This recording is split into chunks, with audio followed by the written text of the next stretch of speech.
ಬೇರೆ ದೇವತೆಗಳನ್ನು ನಾವು ಬಿಡ್ತಕ್ಕಂಥದ್ದಲ್ವೇ ಅಲ್ಲ.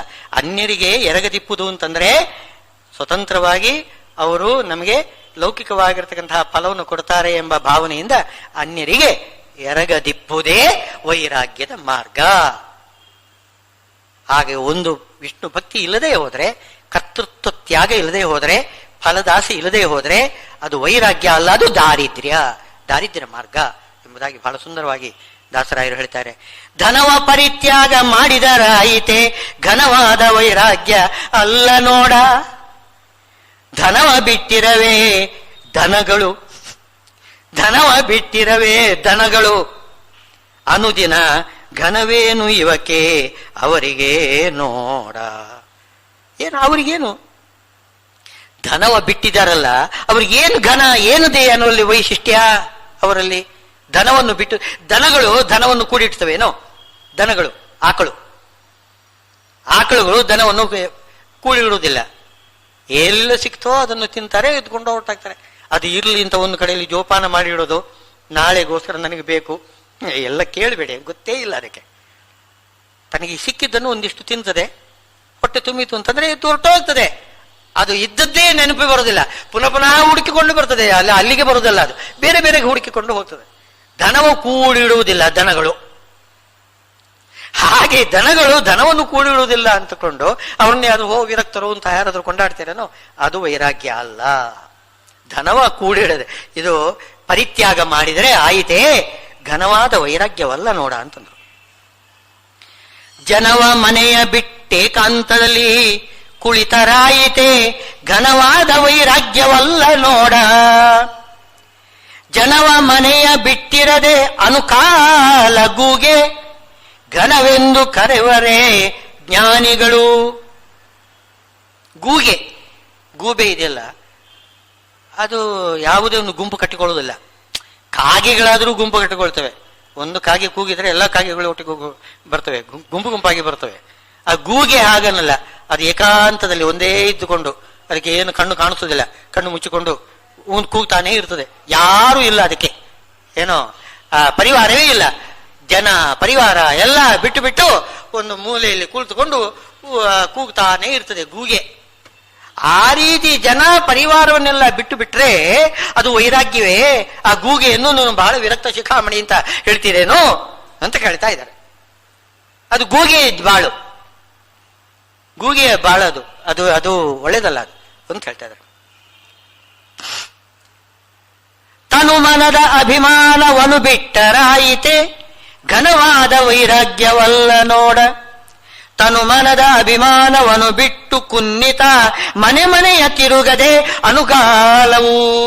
ಕುನ್ನಿ ನಾಯಿ ಮರಿ, ಅದಕ್ಕೆ ಏನು ತನು ಮನದ ಅಭಿಮಾನ ಇಲ್ಲ, ಯಾವುದೇ ಅಭಿಮಾನ ಇಲ್ಲ. ಯಾರಾದ್ರೂ ಒಂದಿಷ್ಟು ತುತ್ತು ಅನ್ನ ಹಾಕ್ತಾರೆ ಅಂತಂದ್ರೆ ಅದು ಅವನ ಮುಂದೆ ಕೂತ್ಕೊಂಡು ನೆಲದ ಮೇಲೆ ಹೊರಳಾಡಿಕೊಂಡು ತನ್ನ ಹೊಟ್ಟೆ ತೋರಿಸ್ಕೊಳ್ತದೆ. ಹೊಟ್ಟೆ ನೋಡು ಹಸಿದಿದೆ, ಹೊಟ್ಟೆ ಇದಾಗಿದೆ, ಏನಾದ್ರೂ ತಿನ್ಲಿಕ್ಕೆ ಕೊಡು. ಎಲ್ಲ ಅಭಿಮಾನ ಬಿಟ್ಟು, ಮರ್ಯಾದೆ ಮಾನ ಮರ್ಯಾದೆ ಎಲ್ಲ ಬಿಟ್ಟು ಏನು ಒಂದು ಕೂಳಿಗೆ ಅದು ಇನ್ನೊಬ್ಬರನ್ನು ಓಲೈಸ್ತದೆ, ಸುತ್ತಲೂ ತಿರುಗ್ತದೆ, ಏನು ನಾನಾ ರೀತಿ ಸೇವೆ ಮಾಡ್ತದೆ. ಆ ನಾಯಿ ಪಾಡು ಅಂತ. ಈಗಿನ ಕಾಲದಲ್ಲಿ ನಾಯಿ ಪಾಡೆ ಬಹಳ ವಿಶೇಷ. ಅದಕ್ಕೆ ಏನು ರಾಜಮರ್ಯಾದೆ ಮಾಡ್ತಾರೆ, ಸೋಫಾದಲ್ಲೇನೆ ಹಾಸಿಗೆಯಲ್ಲೇ ಪಲ್ಲಂಗದಲ್ಲೇ ಇಟ್ಟುಕೊಂಡು ಸಾಕ್ತಾರೆ. ಏನು ವೈಭವ, ಮೆರವಣಿಗೆ. ವಾಕಿಂಗ್ ಹೋಗ್ಬೇಕಾದ್ರೆ ನಾಯಿ ಬೇಕು ಜೊತೆಗೆ. ಅದೆಲ್ಲ ಏನ್ ಮಾಡೋಣ, ನಾಯಿ ಅದು ಇನ್ನು ಮುಂದೆ ಬರ್ತದೆ, ಭಗವದ್ಗೀತೆಯಲ್ಲಿ ಬರ್ತದೆ. ಶುನಿಚೈವ ಶ್ವಪಾಕೇಚ ಪಂಡಿತ ಸಮದರ್ಶಿನ. ಈಗಿನ ಸಮದರ್ಶಿಗಳು ಹಾಗೆ, ನಾಯಿಯೂ ಸಮನೆ, ಒಳ್ಳೆ ಬ್ರಾಹ್ಮಣನು ಸಮನೆ, ಎಲ್ಲರೂ ಕೂಡ ಹಾಗೆ ತಿಳ್ಕೊಳ್ತಾರೆ. ಅದೇನೇ ಇರಲಿ, ನಾಯಿ ತನು ಮನದ ಅಭಿಮಾನವನ್ನು ಬಿಟ್ಟಿದೆ. ಎಲ್ಲ ಅಭಿಮಾನವನ್ನು ಬಿಟ್ಟು, ಮಾನ ಮರ್ಯಾದೆ ಬಿಟ್ಟು ಒಂದು ಕೂಳಿಗಾಗಿ ಎಷ್ಟು ಸೇವೆ ಮಾಡ್ತದೆ. ಯಾರು ಅವನು ಕೊಟ್ರೆ ಸಂತೋಷದಿಂದ ಉಣುತ್ತದೆ, ಅವನು ಕಲ್ಲು ಎತ್ತಿಕೊಂಡ್ರೆ ಓಡಿ ಹೋಗ್ತದೆ. ಇದಿಷ್ಟು ಇಂಥ ಒಂದು ನಾಯಿ ಬಾಳು. ತನು ಮನವನ್ನು ಬಿಡುವುದೇ ವೈರಾಗ್ಯ ಅಲ್ಲ. ಇಂಥ ವೈರಾಗ್ಯ ನಾಯಿಗೂ ಕೂಡ ಇದೆ, ಅಂಥ ವೈರಾಗ್ಯ ಅದಲ್ಲ, ನಿಜವಾದ ವೈರಾಗ್ಯ ಅಲ್ಲ ಅಂತ ಹೇಳ್ತಾರೆ. ಘನ ಮಹಿಮ ನಮ್ಮ ಗೋಪಾಲ ವಿಠಲನ್ನ ನೆನೆದು ಏಕಾಂತದಲ್ಲಿ ನಿರ್ಮಲ ಮನನಾಗು. ಏನು ಅಂತಂದ್ರೆ ಎಲ್ಲವನ್ನು ಬಿಡುವುದು ಯಾತಕ್ಕೆ ಅಂತಂದ್ರೆ ಭಗವಂತನನ್ನು ಹಿಡ್ಕೊಳ್ಳಿಕ್ಕೋಸ್ಕರ ಎಲ್ಲವನ್ನು ಬಿಡೋದು. ಎಲ್ಲವನ್ನು ಬಿಡುವುದೇ ಒಂದು ದೊಡ್ಡ ಪುರುಷಾರ್ಥ ಅಲ್ಲ. ಯಾಕೆಂದ್ರೆ ಪರಮಾತ್ಮನ ಸ್ಮರಣೆಗೆ ಇದೆಲ್ಲ ಪ್ರತಿಬಂಧಕ ಆಗ್ತದೆ. ಇದರಲ್ಲಿ ಆಸಕ್ತಿ ಬಂತು ಅಂತಂದ್ರೆ ಮನಸ್ಸು ಆ ಕಡೆ ಹೋಗುವುದಿಲ್ಲ. ಅದಕ್ಕೋಸ್ಕರ ಇದನ್ನು ಬಿಡುವುದಷ್ಟೇ ಹೊರತು ಅದನ್ನು ಬಿಡುವುದೇ ಒಂದು ದೊಡ್ಡ ಒಂದು ವೈರಾಗ್ಯ ಮಾರ್ಗ ಅಲ್ಲ. ಅದು ಕೇವಲ ದಾರಿದ್ರ್ಯ ಆಗಿಬಿಡ್ತದೆ. ಅಂದ್ರೆ ಪರಮಾತ್ಮನ ಪ್ರೀತ್ಯರ್ಥವಾಗಿ ಕರ್ಮಾಚರಣೆ ಮಾಡಬೇಕು. ಅದನ್ನೇ ಹೇಳಿದರು. ವೈರಾಗ್ಯ ಸನ್ಯಾಸ ಉಂಟಲ್ಲ, ಸನ್ಯಾಸ ಮತ್ತು ಯೋಗಗಳಲ್ಲಿ ಯಾವುದು ಶ್ರೇಷ್ಠ? ಅದು ಯೋಗನೇ ಶ್ರೇಷ್ಠ ಅಂತ ಭಗವಂತ ಹೇಳಿದ. ಎಲ್ಲವನ್ನು ಬಿಡುವುದು ಮುಖ್ಯ ಅಲ್ಲ, ಪರಮಾತ್ಮನ ಪೂಜೆ ಮಾಡುವುದು ಮುಖ್ಯ. ಎಲ್ಲವನ್ನು ಬಿಟ್ಟು ಪರಮಾತ್ಮನನ್ನು ಪೂಜೆ ಮಾಡಬೇಕು. ಎರಡು ಒಟ್ಟು ಸೇರಬೇಕು. ಎಲ್ಲವನ್ನು ಬಿಡಬೇಕು, ಪರಮಾತ್ಮನ ಪೂಜೆ ಮಾಡಬೇಕು. ಎರಡು ಒಟ್ಟು ಸೇರಿದರೇನು ಕರ್ಮಯೋಗ.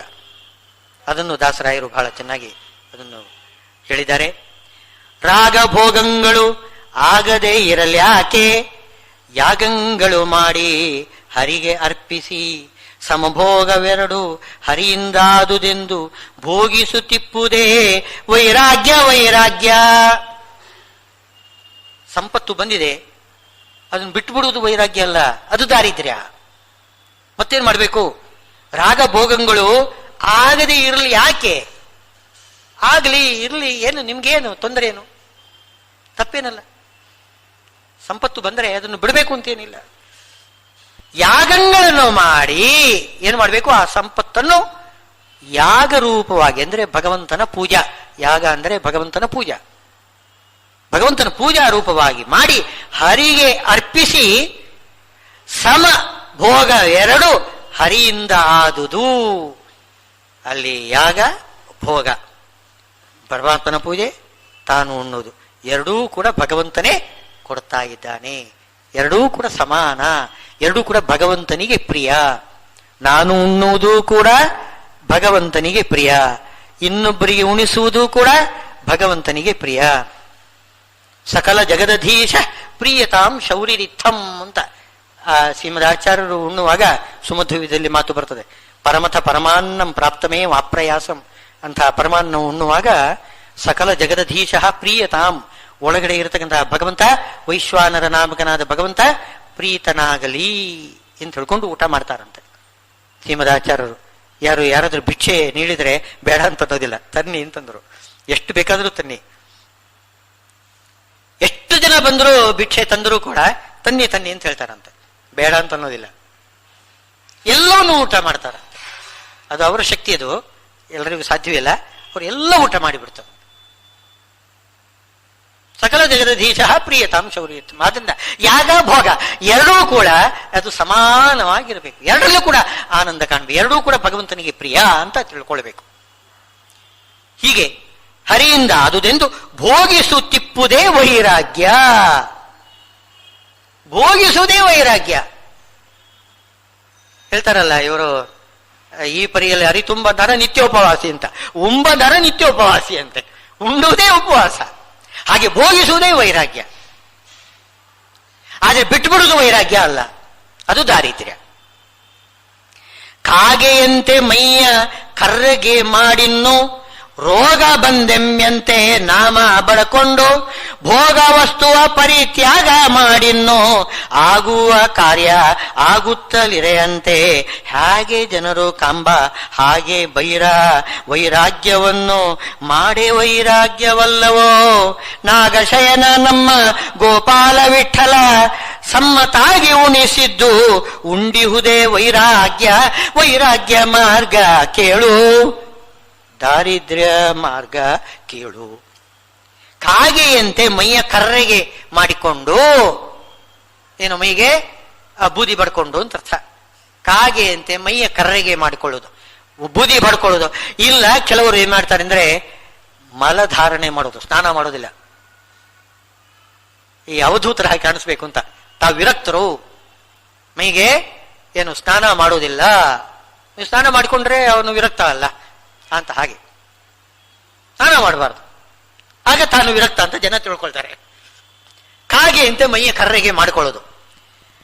ರೋಗ ಬಂದ ಎಮ್ಮೆಯಂತೆ ನಾಮ ಬಡ್ಕೊಳ್ಳೋದು. ಈ ಎಮ್ಮೆಗೆ ರೋಗ ಬಂದರೆ ಈ ಕಾಯಿಸಿದ ಆ ಕಬ್ಬಿಣದ ಸಲಾಕೆಯಲ್ಲಿ ಬರೆ ಎಳಿತಾರೆ. ಅದರ ಪೃಷ್ಠಕ್ಕೆ, ಎಮ್ಮೆ ಪೃಷ್ಠಕ್ಕೆ ಬರೆ ಎಳಿತಾರೆ, ರೋಗ ಬಾರದು ಹಾಗೆ. ಹಾಗೆ ರೋಗ ಬಂದ ಎಮ್ಮೆಯಂತೆ ನಾಮ ಬಡ್ಕೊಳ್ಳೋದು, ಮೈಗೆ ನಾಮ ಬಡ್ಕೊಳ್ಳೋದು.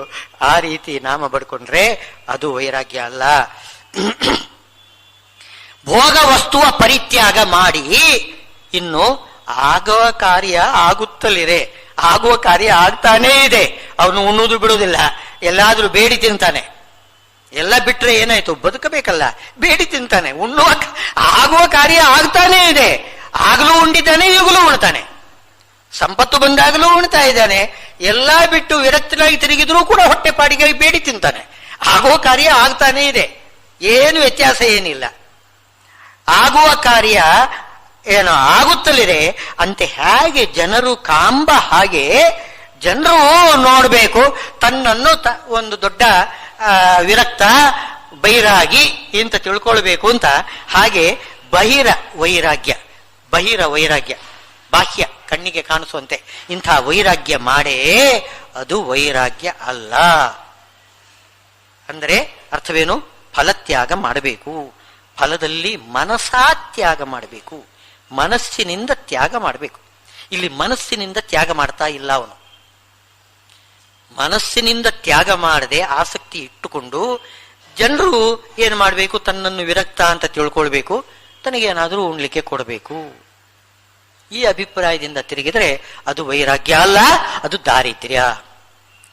ನಾಗಶಯನ ನಮ್ಮ ಗೋಪಾಲ ವಿಠಲ ಸಮ್ಮತಾಗಿ ಉಣಿಸಿದ್ದು, ಸಮ್ಮತಾಗಿ ಅವನು ಏನು ಉಣಿಸ್ತಾನೆ ಅದನ್ನು ಉಂಡೊಯ್ಯುವುದೇ ವೈರಾಗ್ಯ. ಅವನೇನು ಕೊಟ್ಟಿದ್ದಾನೆ ಅದನ್ನು ಉಣಬೇಕು. ಧನವ ಕಟ್ಟಿದ ಚೀಲ, ಧಾನ್ಯ ತುಂಬಿದ ಗೋಣಿ, ಪುನುಗು ಬೆಕ್ಕಿನಂತೆ ಪುಣ್ಯಾತ್ಮರಗದಂತೆ. ಹೇಗಿರಬೇಕು? ಭಗವದ್ಗೀತೆಯಲ್ಲಿ ಒಂದೇ ಉದಾಹರಣೆ ಕೊಟ್ಟಿದ್ದಾರೆ, ಪದ್ಮಪತ್ರ ಮೀಮಾಂಬಸ. ಇಲ್ಲಿ ದಾಸರಾಯರು ಅದನ್ನು ಹೇಳಿದ್ದಾರೆ, ಅದರ ಮೇಲೆ ಬೇರೆಲ್ಲ ದೃಷ್ಟಾಂತಗಳು ಕೊಡ್ತಾರೆ. ಧನವ ಕಟ್ಟಿದ ಚೀಲ. ಧನವ ಅಂತಂದ್ರೆ ಯಾವುದೇ ಪದಾರ್ಥ, ಯಾವುದು ಧನ ಅಂದ್ರೆ ಹಣ ಅಂತ ಅರ್ಥ ಅಲ್ಲ. ಯಾವುದೇ ಒಂದು ಅಮೂಲ್ಯವಾದ ಪದಾರ್ಥಗಳು, ಯಾವುದೇ ಪದಾರ್ಥವನ್ನು ಕಟ್ಟಿರ್ತಕ್ಕಂಥದ್ದು ಚೀಲ, ಅದು ಪೆಟ್ಟಿಗೆ, ಇದೆಲ್ಲ ಇರ್ತದೆ ನೋಡಿ. ಅದಕ್ಕೆ ಅಭಿಮಾನ ಏನಾದ್ರೂ ಇದೆಯಾ? ಅಭಿಮಾನ ಇಲ್ಲ. ಇರಬೇಕು, ಇಲ್ಲದಂತಿರಬೇಕು. ಧನ ಇರಬೇಕು ತನ್ನಲ್ಲಿ, ಅದರ ಅಭಿಮಾನ ಇರಕೂಡದು. ಹಾಗಿರ್ಬೇಕು ತಾನು ಧನವ ಕಟ್ಟಿದ ಚೀಲದಂತೆ ಇರಬೇಕು. ಧನವನ್ನೇ ಬಿಟ್ಟು ಬಿಟ್ರೆ ಅದು ವೈರಾಗ್ಯ ಆಯ್ತದು. ವೈರಾಗ್ಯ ಅಲ್ಲ, ಅದು ದಾರಿದ್ರ್ಯ. ಧನವ ಇಟ್ಟುಕೊಂಡಿರ್ಬೇಕು, ತಾನು ಧನವನ್ನು ಕಟ್ಟಿದ ಚೀಲದಂತೆ ಇರಬೇಕು. ಅದರಲ್ಲಿ ತನ್ನದು ಅಂತ ನನಗಿಂತ ಅಭಿಮಾನ ಆ ಚೀಲಕ್ಕಿಲ್ಲ. ಅದು ಯಾರೋ ಅದನ್ನು ಅನುಭವಿಸೋದು, ಚೀಲಕ್ಕೆ ಅಂತ ಅಭಿಮಾನ ಇಲ್ಲ. ಇನ್ನು ಧಾನ್ಯ ತುಂಬಿದ ಗೋಣಿ, ಅದೇ ರೀತಿಯಲ್ಲಿ ಧಾನ್ಯ ತುಂಬಿದ ಗೋಣಿ ಚೀಲ. ಹಾಗೆ ಪುನುಗು ಬೆಕ್ಕು, ಬೆಕ್ಕಿನ ಒಂದು ಜಾತಿ, ಅದು ಪುನುಗು ಅಂತ ಒಂದು ದ್ರವ್ಯ ಇದೆ. ಏನೋ ಪುನುಗು, ಗಂಧ, ಕಸ್ತೂರಿ, ಪುನುಗು, ಇವುಗಳೆಲ್ಲ ಸುಗಂಧ ದ್ರವ್ಯಗಳು.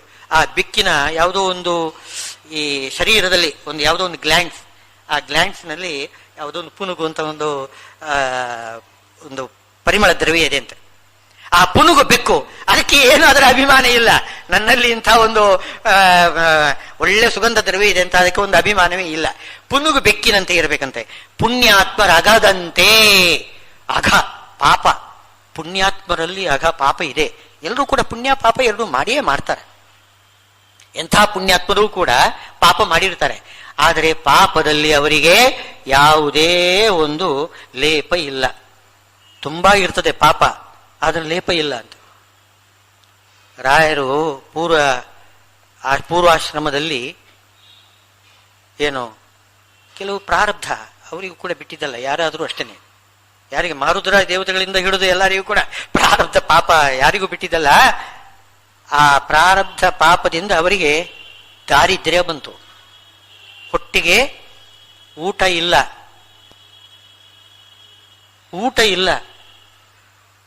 ಒಂದು ತಿಂಗಳಿಗೆ 4-5 ಏಕಾದಶಿ ಸುಲಭವಾಗಿ ಬರ್ತಾ ಇತ್ತಂತೆ. ರಾಘವೇಂದ್ರ ವಿಜಯದಲ್ಲಿ ವರ್ಣನೆ ಮಾಡಿದ್ದಾರೆ. ಬಹಳ ದುಃಖದ ಒಂದು ದಾರಿದ್ರ್ಯ. ಅದನ್ನು ದಾರಿದ್ರ್ಯ ಅಂತ ಕರೀಬಾರದು. ದಾಸರಾಯರು ಹೇಳುವಾಗೆ ಅದನ್ನು ವೈರಾಗ್ಯ ಅಂತ ಅನ್ಬೇಕು.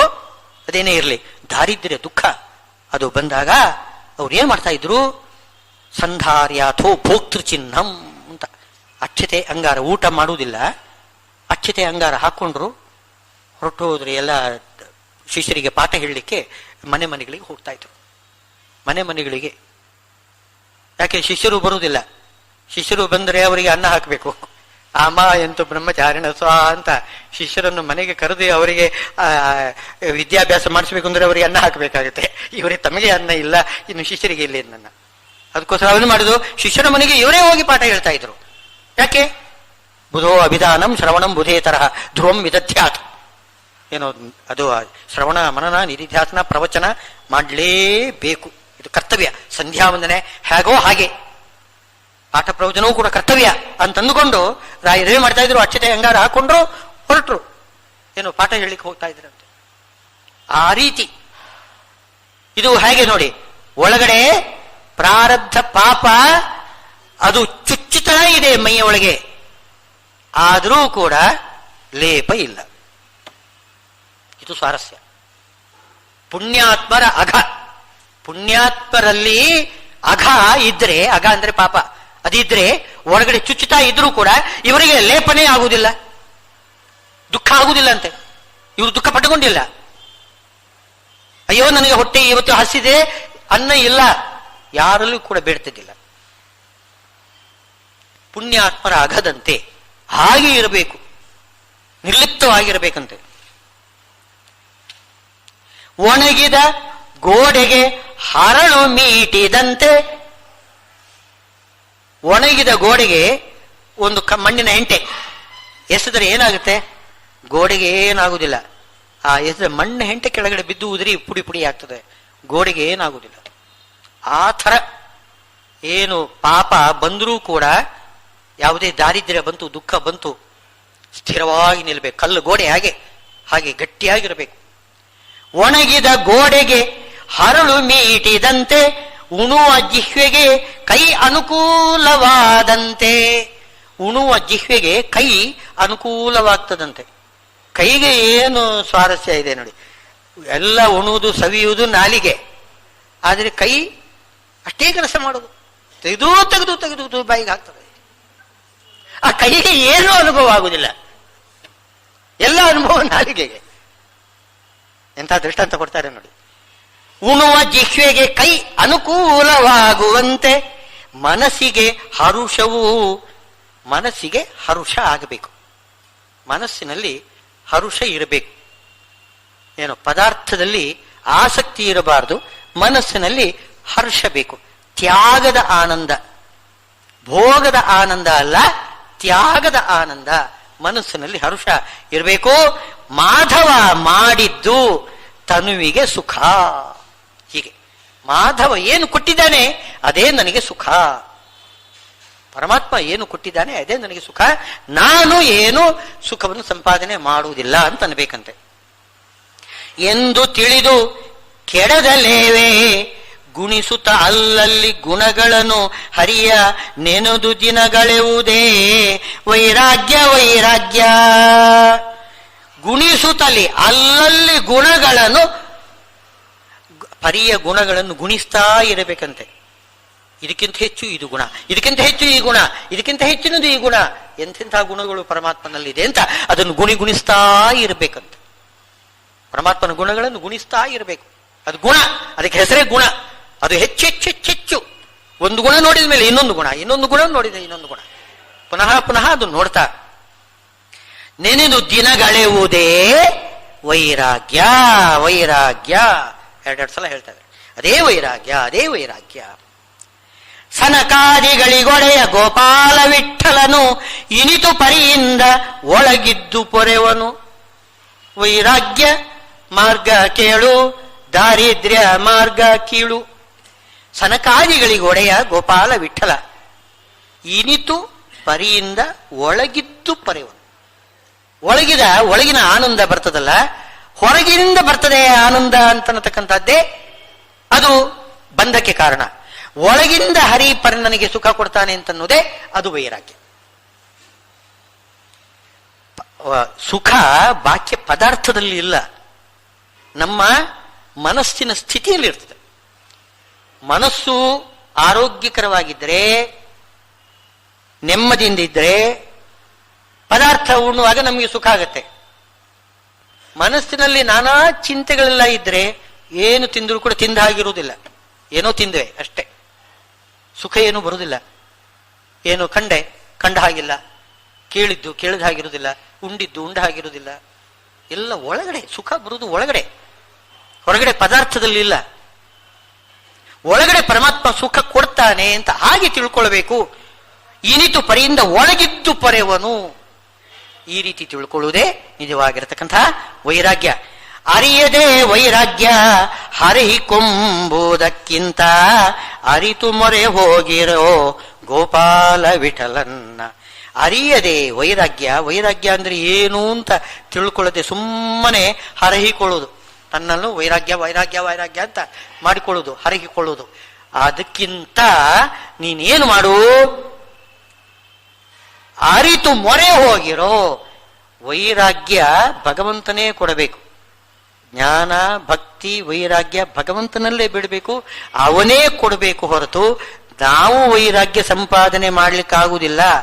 ಅದು ನಮ್ಮ ಪ್ರಯತ್ನ, ನಾವು ಮಾಡಬೇಕು. ಆದರೆ ನಮ್ಮ ಪ್ರಯತ್ನದಿಂದಲೇ ವೈರಾಗ್ಯ ಸಿಗ್ತದೆ ಅಂತ ಮಾತ್ರ ತಿಳ್ಕೊಳ್ಬಾರ್ದು. ಅವನು ಅನುಗ್ರಹ ಮಾಡಬೇಕು. ನಾವು ಎಷ್ಟು ಪ್ರಯತ್ನ ಮಾಡಬೇಕು, ಪ್ರಯತ್ನ ಮಾಡಿದರೆ ಅನುಗ್ರಹ ಮಾಡ್ತಾನೆ. ಅದು ಇಲ್ಲದೆ, ನಮ್ಮಲ್ಲಿ ಪ್ರಯತ್ನ ಇಲ್ಲದೆ ಪರಮಾತ್ಮ ಅನುಗ್ರಹ ಮಾಡುವುದಿಲ್ಲ. ಆದರೆ ಪ್ರಯತ್ನವೇ ವೈರಾಗ್ಯಕ್ಕೆ ಅದು ಸಾಧಕ ಅಂತ ತಿಳ್ಕೊಳ್ಬಾರ್ದು. ಪರಮಾತ್ಮನ ಅನುಗ್ರಹ ಮುಖ್ಯವಾಗಿರ್ತಕ್ಕಂಥದ್ದು. ಅವನ ಅನುಗ್ರಹದಿಂದ ಜ್ಞಾನ ಭಕ್ತಿ ವೈರಾಗ್ಯ ನಮ್ಮಲ್ಲಿ ಅದು ಬೆಳೀತದೆ. ಈ ರೀತಿಯಾಗಿ ನಾವು ವಿರಕ್ತರಾಗಿ, ಅಂತಂದ್ರೇನು ವಿರಕ್ತ ಅಂತಂದ್ರೆ ಬಿಡುವುದಲ್ಲ, ಇಟ್ಟುಕೊಂಡು ಆಸಕ್ತಿಯನ್ನು ಬಿಡೋದು. ಮನಸ್ಸಿನಿಂದ ಪರಿತ್ಯಾಗ ಮಾಡಬೇಕು, ಅದರಲ್ಲಿ ಸುಖ ಇದೆ.